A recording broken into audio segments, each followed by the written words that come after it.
जय हिंद साथियों, स्वागत है आपका self study classes with Sumit Jain YouTube channel और दोस्तों ऐप में।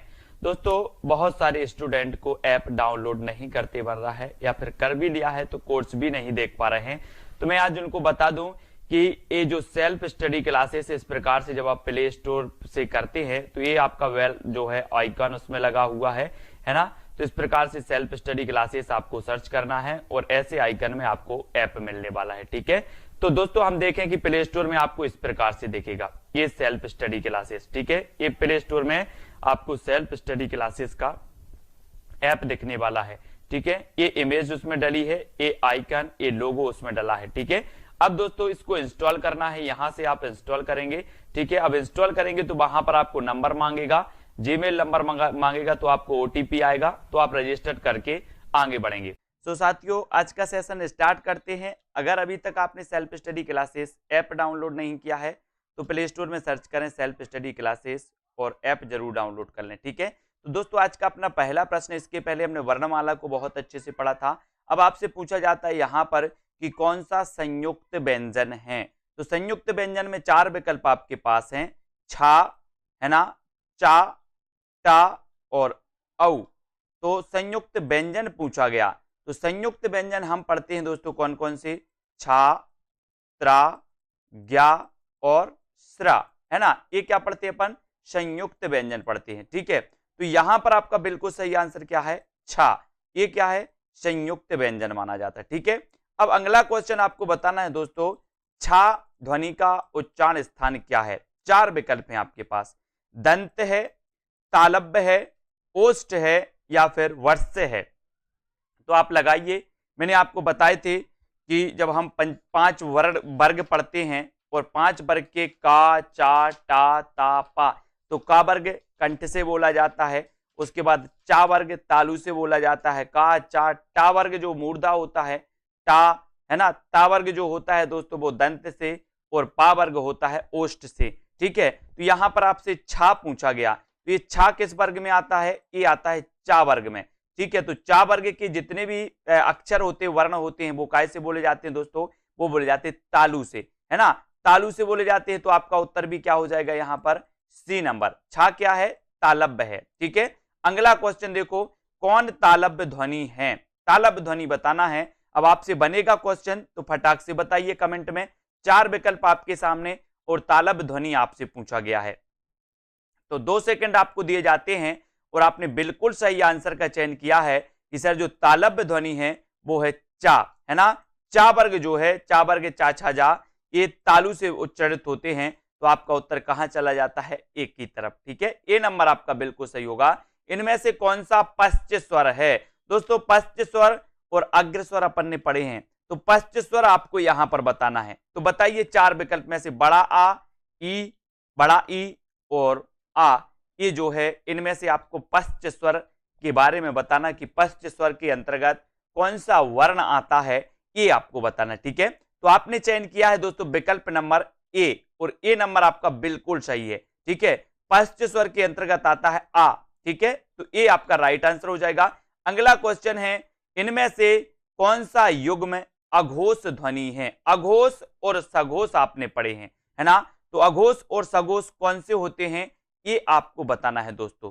तो कौन से होते हैं, अपन ने पढ़ा था कि दोस्तों वर्ग के प्रथम और द्वितीय अक्षर होते हैं अघोष, और बाकी 3, 4, 5 जो वर्ण होते हैं वो क्या कहलाते हैं, सघोष या फिर घोष, है ना। तो यहां पर आपसे अघोष पूछा गया, तो वर्ग का प्रथम और दोस्तों द्वितीय, यानी कि प्रथम और द्वितीय जो वर्ण होते हैं वो क्या कहलाते हैं, अघोष कहलाते हैं। तो यहां पर पा और फा, ये क्या है, प्रथम वर्ण और द्वितीय वर्ण, है ना। पा वर्ग के प्रथम और द्वितीय, तो ये क्या कहलाएंगे दोस्तों, अघोष कहलाएंगे, अघोष। ठीक है, इसको याद रखेंगे।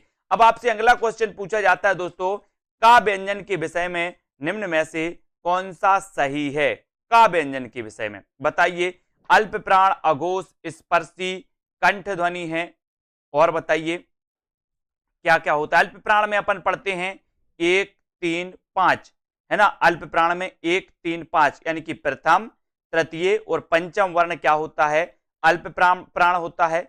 महाप्राण द्वितीय और चतुर्थ होते हैं। तो देखो का तो अल्प प्राण है ना, का अघोष भी है, क्योंकि अघोष में तो प्रथम और द्वितीय होते हैं, तो ये भी हो गया। का स्पर्शी व्यंजन भी है, और का उच्चारण स्थान कंठ से भी होता है, तो का क्या हो जाएगा, अल्प प्राण भी है, अघोष भी है, स्पर्शी व्यंजन भी है, और इसका उच्चारण स्थान कंठ है। तो आपका उत्तर क्या हो जाता है, ए नंबर सही हो जाता है। का के बारे में पूछा गया था, तो ये आपका बिल्कुल सही है। अब दोस्तों इसके बारे में और भी प्रश्नों को देखते, यहां पर आ जाओ। अगला क्वेश्चन आपसे पूछा जाता है कि हिंदी में अनुस्वर किस ध्वनि का सूचक है, किस ध्वनि का सूचक है।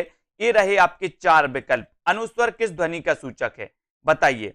नहीं है, सॉरी नहीं है बताना है, तो किस ध्वनि का सूचक नहीं है, इंग्या, इया, ड़ा या फिर या। तो अनुस्वर किस ध्वनि का सूचक नहीं है, ये आपसे बताया। दोस्तों आपने पढ़े होंगे कि वर्ग के पंचम जो अक्षर होते हैं, है ना, यम गणनम जो अपन पढ़ते हैं दोस्तों, ये पंचम अक्षर के बारे में अपन देखते हैं कि अनुस्वर से संबंधित होते हैं, और यहां पर नहीं है पूछा गया, तो ये जो या है, या ये नहीं है अनुस्वर, है ना, अनुस्वर का सूचक नहीं है या, तो उत्तर क्या हो जाता है आपका, डी नंबर।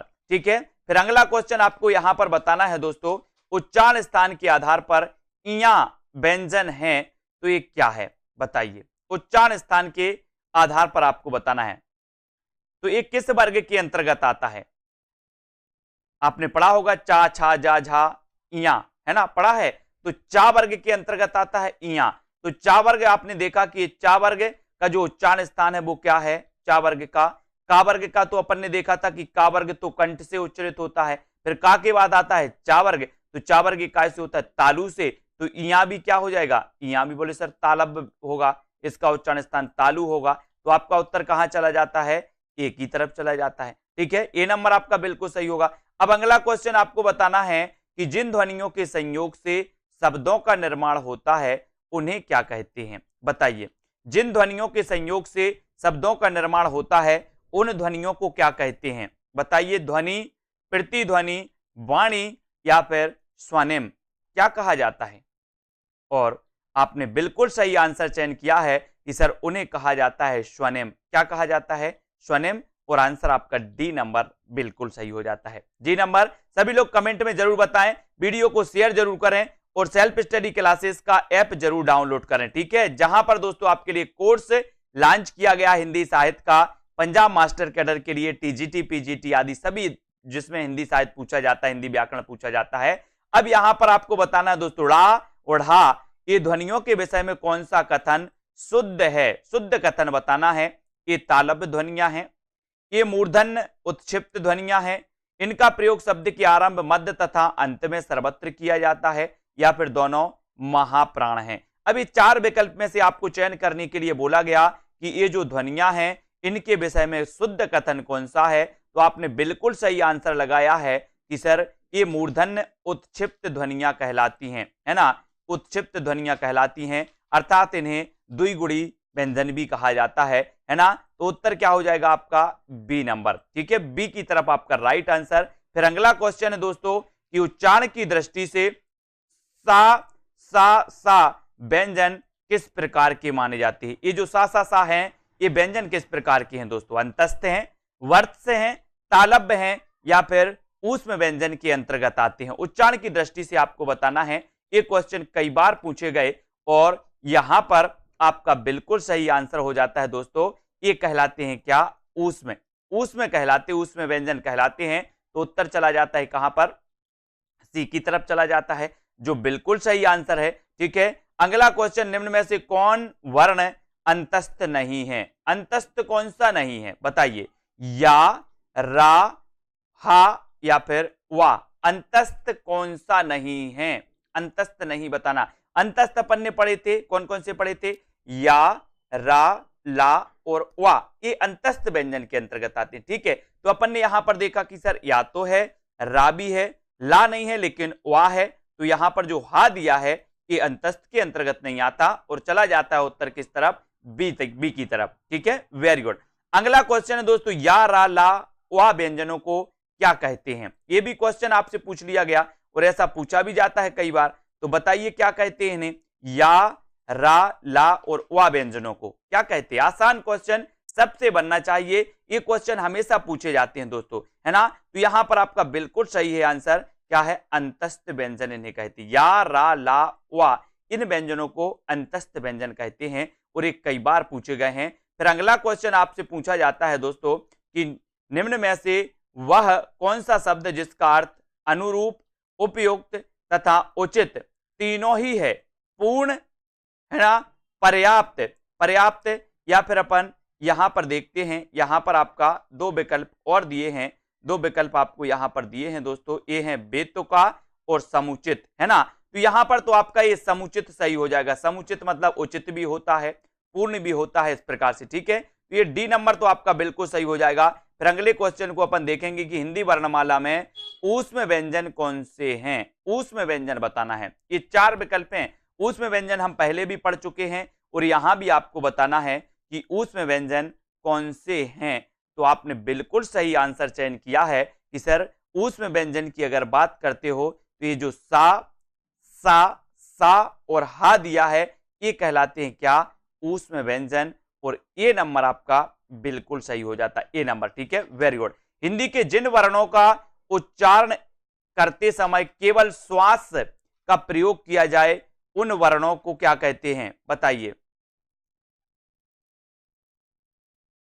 उन वर्णों को क्या कहा जाता है? अघोष कहा जाता है, सघोष कहा जाता है, अल्प प्राण कहा जाता है, या फिर महाप्राण कहा जाता है। तो आपका राइट आंसर बिल्कुल सही हो जाएगा दोस्तों। यहां पर उन्हें कहा जाता है अघोष। क्या कहा जाता है? अघोष कहा जाता है। और अघोष जो होते हैं, आपने देखा होगा, वर्ग के प्रथम और द्वितीय, वर्ग के प्रथम और द्वितीय वर्ण क्या होते हैं? अघोष होते हैं। और 3, 4 और 5 ये क्या होते हैं दोस्तों? ये सघोष होते हैं, वर्ग के 3, 4, 5, ठीक है, इनको अपन को याद रख लेना है। और सघोष और अघोष हो गए। अल्प प्राण कौन होते हैं? 1, 3 और 5 अल्प प्राण। और महाप्राण कौन से होते हैं? 2 और 4, वर्ग के द्वितीय और चतुर्थ अक्षर, ठीक है, इनको याद रखेंगे। हिंदी में मूलतः वर्णों की संख्या कितनी होती है? वर्णों की संख्या मूलतः बतानी है, तो ये तो सभी को पता है, कई बार पूछा भी जाता है। तो उत्तर आपका यहां पर चला जाता है 52। हिंदी में मूलतः वर्णों की संख्या होती है 52, जो कि सी नंबर आपका बिल्कुल सही है, ठीक है। अगला क्वेश्चन है, हिंदी वर्णमाला में स्वरों की संख्या कितनी है? स्वर पूछ लिए गए आपसे, तो ये भी पूछा जाता है कई बार। 8 हैं, 9 हैं, 11 हैं, या फिर 14 हैं। तो हिंदी वर्णमाला में स्वरों की संख्या कितनी मानी जाती है, ये उत्तर आपको बताना है। और स्वरों की संख्या आपसे पूछा गया तो उत्तर चला जाता है 11 की तरफ, ठीक है, 11। और ए नंबर आपका बिल्कुल सही है। और दोस्तों 2 होते हैं, कौन से? अम और आहा, अयोगवाह कहलाते, ठीक है, अयोगवाह। तो यहां पर सी आपका सही है। हिंदी वर्णमाला में व्यंजनों की संख्या कितनी है? तो ये 4 विकल्प हैं और व्यंजनों की संख्या आपको बतानी है। तो कितनी मानी जाती है? 32, 33, 34 या फिर 36। तो आसान सा क्वेश्चन, व्यंजन पूछा गया तो उत्तर हो जाता है क्या? 33। 33 यानी सी आपका बिल्कुल सही है, बिल्कुल राइट आंसर। जिन शब्दों के अंत में आ आता है, आ आता है, उन्हें क्या कहते हैं? ये क्वेश्चन कई बार पूछा गया।